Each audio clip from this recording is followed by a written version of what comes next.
खिजर लेने आए थे मुझे, तो किसी ने बताया क्यों नहीं? अरे मैं बताने ही वाली थी, लेकिन खिजर और सरफराज की तू मैं शुरू हो गई। अब तुम्हें पता है ना सरफराज का, जब वो शुरू होता है तो किसी की सुनता है। जब वो लेने आ ही गए थे तो भड़कने की क्या जरूरत थी भाई को? अब मेरा फोन भी नहीं उठा रहे हैं खिजर। अरे जो कुछ भी बोला वो तुम्हारी मोहब्बत में बोला ना।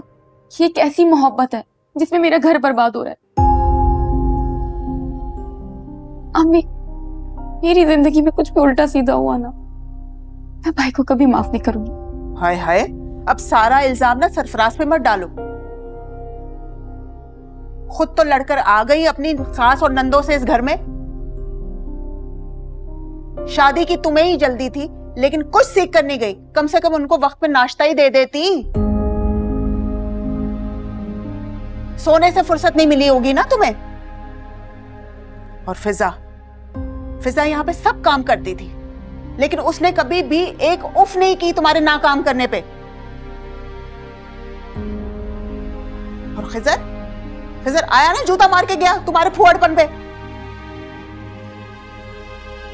एक फिजा थी जो सुबह स्कूल जाती थी, लेकिन उससे पहले नाश्ता बनाती थी, फिर स्कूल से वापस आती थी, घर का खाना बनाती थी, लेकिन एक लफ्ज उसने नहीं बोला। और एक तुम हो। फिजा अच्छी हो गई क्योंकि वो यहाँ नहीं है, और मैं बुरी हो गई क्योंकि मैं घर आ गई।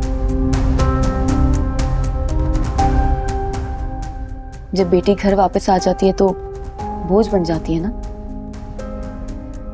इसमें बोझ की कौन सी बात हो गई है?